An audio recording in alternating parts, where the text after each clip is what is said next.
What's going on, guys, in the works, and we're playing some more Medal of Honor Warfighter beta.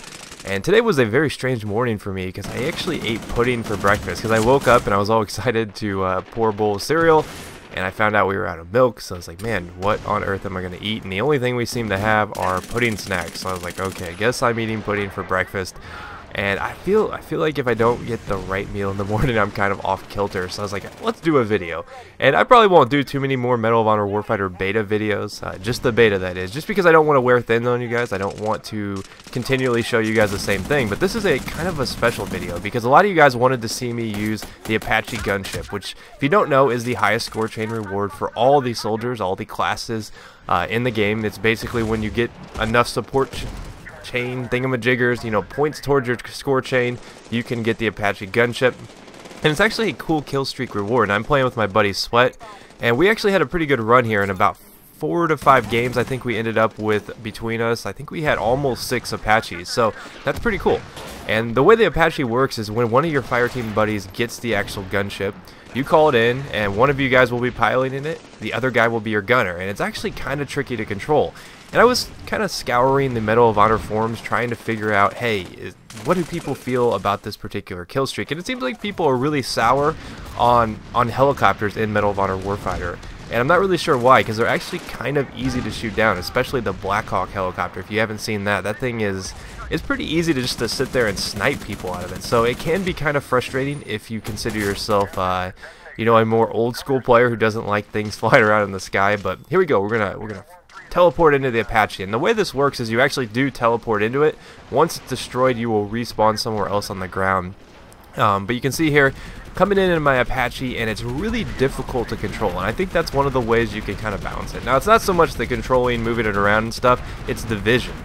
You really have to be with someone who you can communicate with, because it's very difficult. As you see, I'm not getting many kills.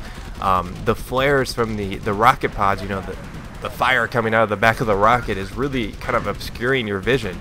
And your gunner comes in really important, because he's going to basically tell you, you know, where everyone's at, because he's got a larger view, I guess, is the way I should put it. He has a better line of sight on the enemies because he has like a thermal vision, which you'll see a little bit later on in the video when Sweat calls in his Apache. But basically the pilot moves you around, and it's really up to your gunner to tell you where everyone's at. And that's kind of how we've approached the Apache, at least when I've been playing with teammates. It's a lot more effective for the gunner to be like, hey, why don't you move over to the right, why don't you move over to the left, etc., etc. Now, the one thing that a lot of people were worried about is saying like the Apache is just too good, it's just too easy to kill a lot of people if you find them in their spawn. Well, I disagree with that, because that thing is super easy to shoot people out of. And if you don't know, you can use normal bullets. You don't have to use any sort of rockets or anything like that. So if you're with a fire team buddy, I'm telling you guys, like a couple magazines will have that thing out of the sky, especially if your whole team is shooting at it. And it's pretty easy to shoot those guys out of it. The same is going with the Black Hawk. If you just sit there, the gunner will be very predictable where he's going to spawn at. You can just sit there and keep shooting people out. But you can see here I'm in the gunner seat now, and I'm getting some kills, and it's actually glitched right now. You can see I'm still getting hit markers right there. I am killing some people, but it's glitched to the point where it seems like you're always, like, I'm not even firing and it's say I'm getting hit markers. So I don't know if that's just part of the reticle or what. I'm not really sure, but I'm actually doing a lot better in the gunner seat than I was as the pilot. Pretty good. And I think I do like the gunner better than the actual pilot, because the pilot is very tricksy to control. But I think you can actually choose when you get your Apache whether or not to call it in as the pilot or the gunner. I think if you press left on the D-pad, you're the pilot. If you press right, you're the gunner.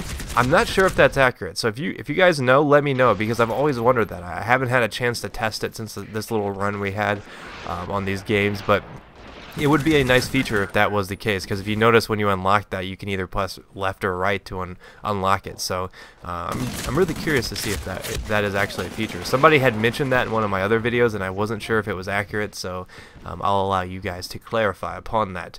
But overall, I think the beta was, you know, I have mixed feelings on it. I was on a podcast the other day with the Shusty Bang guys, which I don't know if you guys have been watching. I have been tweeting it out quite often, and they asked me what I would score the beta out of 10, and I actually said a 5, and I think a lot of people were surprised because I do like the game. There's nothing wrong with the game, but I think the beta doesn't do the game justice. I think it really holds the game back, and that's why I give it a 5, because I think that their map selection, the way the beta was kind of portrayed, pushed out to us, I just don't think that it was portrayed in the right way. I just don't think that they did a very good job of encapsulating the spirit of how this game is going to play out on its full retail release. So there we go. I get another Apache. Unfortunately for me, we're going to run out of time right as I call this bad boy in. So we don't actually get to see much of this, but this is actually one of my better Medal of Honor Warfighter games of all time. I think I ended up going 34-7 in that, so that was a pretty good run. Couple Apaches there. Well, hopefully you guys enjoyed this quick little look at the Apache. It's a decent kill streak. You can get some good kills with it, but like I said, it's very, very easy to shoot this thing out of the sky, so I don't think that it's overpowered. So let me know what you guys think. Is it overpowered if you've seen it? If you missed any of my other Medal of Honor videos, I did a couple class videos that you should check out. I did the Demolition class, and I also did a Sniper class. So hopefully you guys enjoy both of those, and I'll see you guys next time. Peace.